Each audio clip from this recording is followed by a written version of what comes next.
Hello friends, welcome to my channel super सहेलिया। तो friends, હું છું પ્રીતિ પટેલ ને આજની રેસીપી શરૂ કરતાં પહેલાં આપણે એક મસાલો બનાવી લઈએ। તો એના માટે એક વાડકીમાં મેં લીધું છે લગભગ અડધીથી પોણી ચમચી જેટલો ગરમ મસાલો, પોણી ચમચી જેટલું લાલ મરચું, આ કાશ્મીરી લાલ મરચું છે, 1 ચમચી ધાણા જીરું, હિંગ આપણે એડ કરીશું એમાં 5 ચમચી જેટલી ને બધું સરસ મિક્સ કરી દઈશું।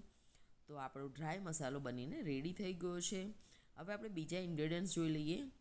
તો રેસીપી માટે મેં લીધા છે બહુ જ બધા સિંગદાણા, લીલું મરચું, લસણ, બહુ જ બધું આદું, સાથે શાકમાં મેં લીધા છે વટાણા, ટામેટાં, બટાકા। આ સિવાય તમારી પાસે જે શાક હોય તે તમે નાખી શકો છો। તો બેઝિક તૈયારી આપણી થઈ ગઈ છે। આ છે 2 વાડકી ચોખા અને 1 વાડકી તુવેરની દાળ, અને મેં ધોઈને સરસ કલાક પહેલાં પલાળી રાખ્યા હતા। તો ચાલો હવે રેસીપી શરૂ કરીએ। તો એના માટે સૌપ્રથમ આપણે કુકર લઈશું। કુકરમાં આપણે લગભગ 4 થી 5 ચમચી જેટલું તેલ એડ કરીશું। તો આ સિંગ તેલ છે, સાથે જ આપણે 2 ચમચી ઘી લઈશું। તો ફ્રેન્ડ્સ, ઘી તેલમાં વઘાર થાય તો આ રેસીપી સરસ બને છે। તો તમે જોઈ શકો છો તેલ ઘી ગરમ થઈ ગયું છે। રઈ એડ કરી છે, રઈને ફૂટવા દઈશું। સાથે જ આપણે એડ કરી દઈશું જીરું। તો જીરું પણ સરસ ફૂટી ગયું છે। હવે એમાં લીલો મસાલો એડ કરીશું। એટલે સૌ પ્રથમ આપણે લસણ એડ કરીશું અને લસણને થોડું સાંતળીશું। સાથે જ આપણે લીલું મરચું પીસેલું એડ કરી દેવાનું છે અને એને સરસ થોડું ફ્રાય કરી લઈશું। તો ફ્રેન્ડ્સ, લસણને થોડું શેકાવા દેજો, નહીં તો એનું કાચાપણું મોઢામાં લાગતું હોય છે। તો થોડું ગોલ્ડન બ્રાઉન થાય ત્યાં સુધી આપણે એને શેકાવા દઈશું। તો તમે જોઈ શકો છો લસણ અને લીલું મરચું સરસ શેકાઈ ગયું છે।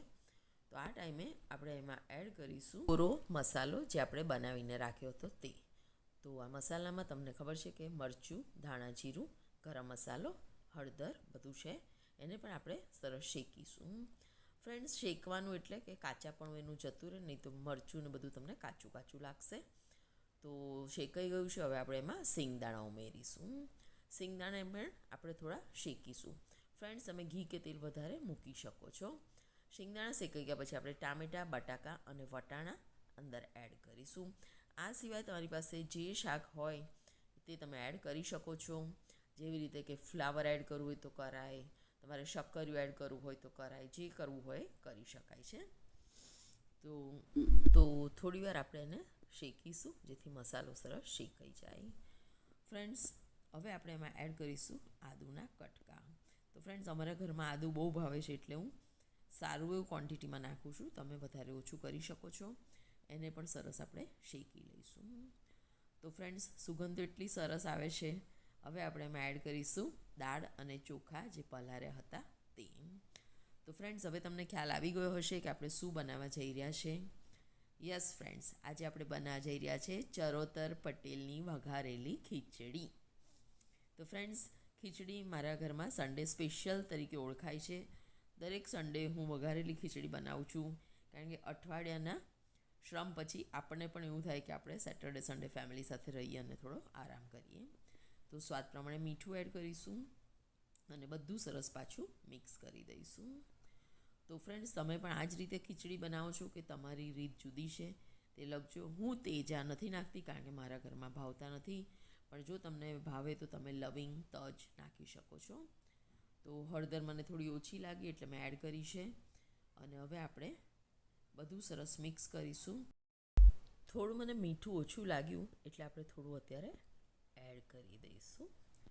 તો સ્વાદનો રાજા મીઠું એડ કરીશું અને થોડું આપણે હલાવી અને ચાખી જોઈશું કે કેવું છે। તો પરફેક્ટ થયું છે, મીઠું બરાબર છે।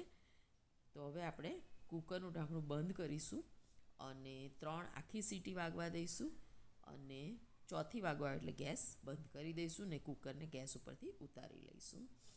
તો વેટ એન્ડ વોચ। તો ફ્રેન્ડ્સ, 3 સીટી વાગી ગઈ છે અને હવે ચોથી વાગવાની છે। તો એ વાગે એ પહેલાં આપણે એને ઉતારી લઈશું, ગેસ બંધ કરીશું અને કુકરને આ બર્નર ઉપરથી બીજા બર્નરમાં શિફ્ટ કરી દઈશું, જેથી ગરમ ગરમ બર્નર હોય તો નીચે ચોંટે નહીં। તો ચલો હું કુકરને સાઈડમાં મૂકી દઉં। તો ફ્રેન્ડ્સ, તમે કઈ રીતે ખીચડી બનાવો છો તે ચોક્કસ લખજો। આ તો પટેલની ખીચડી છે। તો 15 મિનિટ થઈ ગઈ છે, કુકર આપણું સિજાઈ ગયું છે. તો ચાલો આપણે ખોલીને જોઈએ. વાવ, નાઇસ સ્મેલ, કલર પણ બહુ સરસ આવ્યો છે. તો ફ્રેન્ડ્સ, ચાલો આપણે એને સરસ આખી હલાવી દઈએ અને ગરમ ગરમ સર્વ કરીએ. જો તમારે બધા જ ઘરમાં ઘી ખાતા હોય તો આ ટાઈમે તમે કુકરમાં પણ ઘી નાખી શકો છો. તો ચાલો હું એને પ્લેટમાં સર્વ કરું છું. ફ્રેન્ડ્સ, તમે પણ આ જ રીતે બનાવો છો કે બીજી રીતે તે મને ચોક્કસ કહેજો. આ સિવાય હું પણ ઘણા જ વેજીસ નાખું છું, પણ આજે મારી પાસે આટલા જ હતા. તો ફ્રેન્ડ્સ, ઘી વગર તો ખીચડી ખવાય જ નહીં, તો આપણે ઘી થોડું એડ કરીશું. તો ઘણા તો ઘીને ખીચડી પણ ખાતા હોય છે, but everything has a limit. Cholesterol maintain કરવાનું હોય છે. સાથે આપણે દહીં મૂકીશું કે છાશ, તમારા ઘરમાં જે ફાવે તે તમે સર્વ કરી શકો છો. અને જો મરચાં આથેલા મૂકવા હોય, અથાણું મૂકવું હોય, પાપડ પાપડી જે મૂકવું હોય તે તમે સર્વ કરી શકો છો. તો ફ્રેન્ડ્સ, તમને આ રેસીપી કેવી લાગી તે ચોક્કસથી જણાવજો અને તમે પણ ચોક્કસ ટ્રાય કરજો. તો ફરીથી નવી વિડીયોમાં નવી સહેલી સાથે મળીશું. Till then, good bye.